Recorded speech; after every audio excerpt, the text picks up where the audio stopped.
The following is a Castwave Studios production.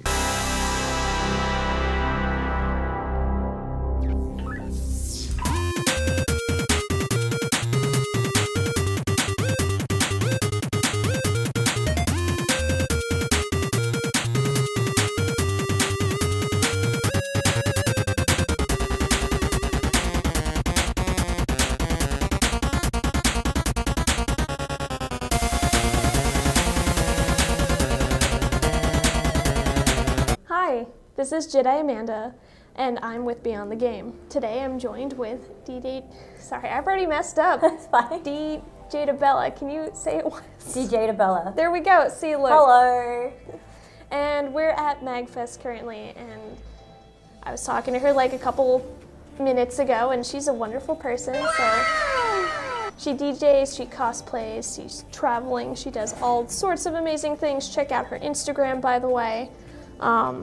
And I'm just here to ask you a couple questions about like how it's going and stuff. So you're a DJ. I guess. Yeah.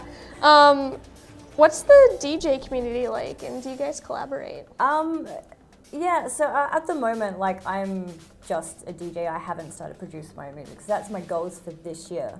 But within the community, like, everyone's like super great. Everyone, like, they all collaborate all the time, all the ones that produce. It's just a nice, really close-knit, like, family vibe kind of community. It's really good. Like, especially over here, like, when I made friends with like all the guys in Tiny Waves and stuff, they were just so welcoming and just, yeah, made me feel like part of the family straight away. Oh, that's awesome. Yeah. Okay, because I know in like some industries it can be very like competitive and no one wants to work together. Yeah, so. like it's been really good. Like, especially back home in Sydney as well. Like, we've got a really good rave culture down there because we're all like ravers and whatever. And like, even then, like, everyone's really like close together, and like all the other DJs know each other. And like, if someone's putting a show on, they'll be like, oh, you know, can you play? And like, just want all my mates to play at a thing. And we're like, yeah, I can come play. It's fine. Don't worry about it, mate. It's good. Okay, that's super awesome. Okay. So, like, are you starting to go on tours and things like that? What's that been like? Yeah, I have. We're in the new year, aren't we? Yeah, so last year, what year is it? So back home, because we don't have things like Magfest, or we don't really do convention raves and stuff. I was gonna say there's like PAX Australia is the only one I know. Yeah, but even PAX doesn't do like any parties and stuff like that. We just don't have the same culture over there like you guys have here, which Magfest is amazing. So we sort of made our own cosplay rave event called Neko Nation, and it's a separate event that's usually held in like a big old venue, and we have like video games set up, and we have like everyone plays like video game remixes and anime remixes and J-pop and J-core and, you know, all that kind of stuff. Everyone cosplays.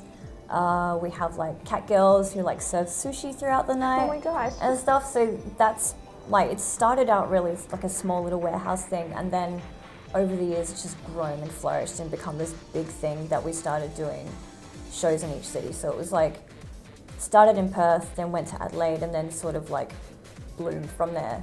And last year, it's wrapping up this year because the owner's like needs to focus on his like actual life, and Neko is a big job. So we did a tour last year and the year before that. So I've been touring Australia with Neko, and that's been really cool. It's been a time. It was like, yeah, I got to go to like every major city, so I've now played in every major city in Australia. And yeah, it's been great. Like, I've met so many people. I get to like travel and do all this cool stuff, and yeah.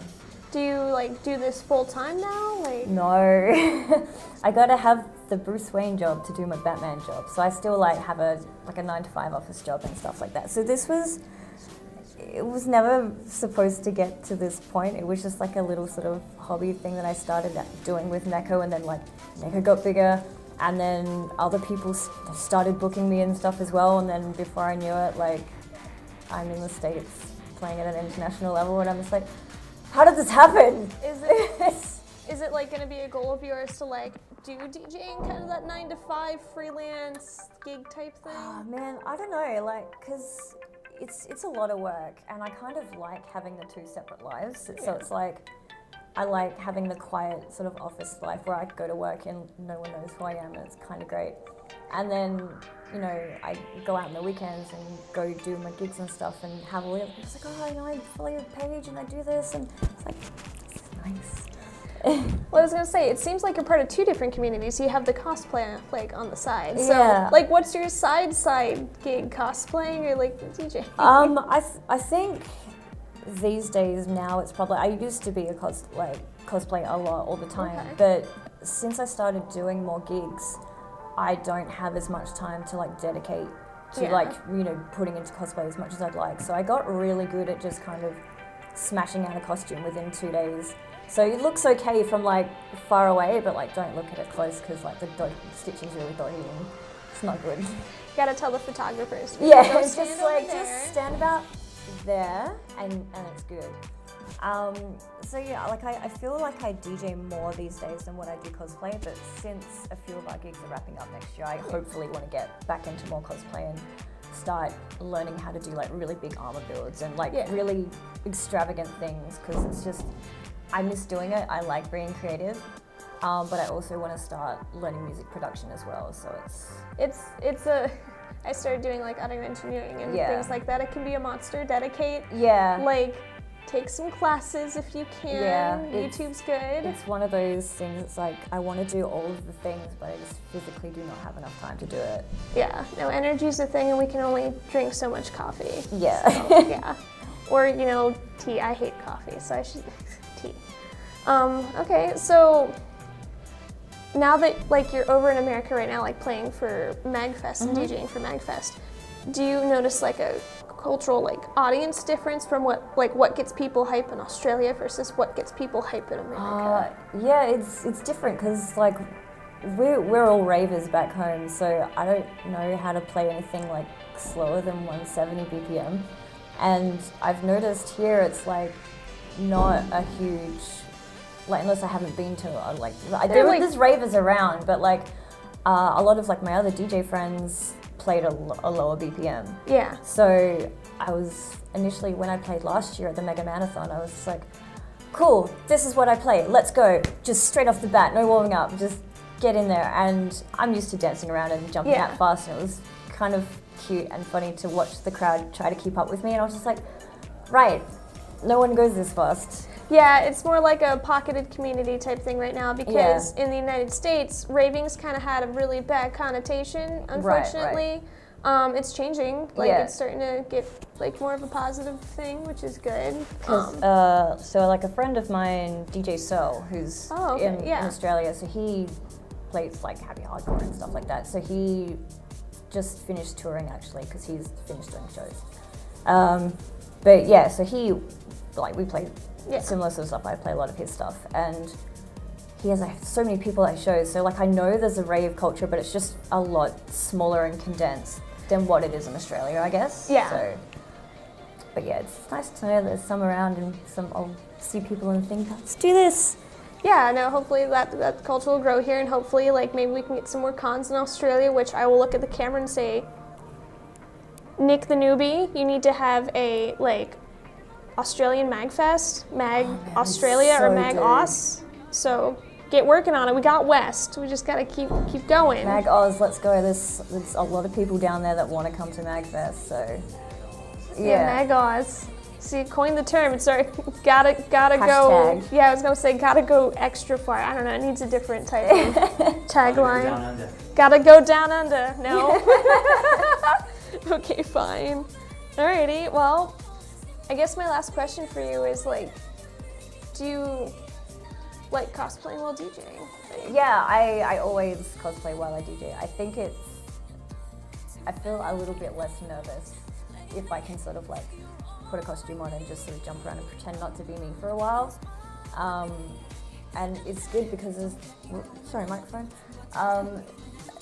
There's not many cosplay DJs as far as I'm aware. No, so there's not. It's sort of been a thing that I guess has allowed me to stand out. Yeah. And I think it's a reason that I keep getting booked, because like, sure, I can go up there and do this thing and play some music, but I'm also fun to look at. So Costumes, what should she wear this time? Who knows? Sometimes I don't even know. Well, I was gonna say that's a very good like kind of niche thing because a lot Yeah. of like breaking out, even as like a side thing, is finding that I don't know section that no one's like really done yet. Yeah, and I think that's another thing, like back home, is a lot of us play similar music. So I have to do something a little bit outside of the box to really stand out. So it's like, sure, I'll come out here and I'll play my sparse set, but I'll also dress up, and like each time I've done a gig, like I don't like repeating costumes as well, so every single time I'll change costume, which was really hard in July when we went on tour, and I had from July through to August a show every single weekend. Woo! And I wanted to play a different set and wear a different costume each time I played. It was hard. I was gonna say that's extra, but way to go that extra mile. Woo! We did it. It was hard. So yeah, like my partner back home as well, he also DJs, and sometimes we like back to back together. So we'll wear matching cosplays, and we both do like spinning as well. So while I'm mixing, he'll go out and spin his LED stars, and then we'll switch. And so I'll come out and spin my fans. And that's like some great collaboration. Like, oh my goodness, we work really well together. Yeah, so. wow, that's cool. Alrighty, well. Thanks for taking the time to interview here. Thanks for having me. Well, thanks for coming to Magfest. Goodness. Alrighty, this has been JediAmanda with Beyond the Game. Thank you. Bye.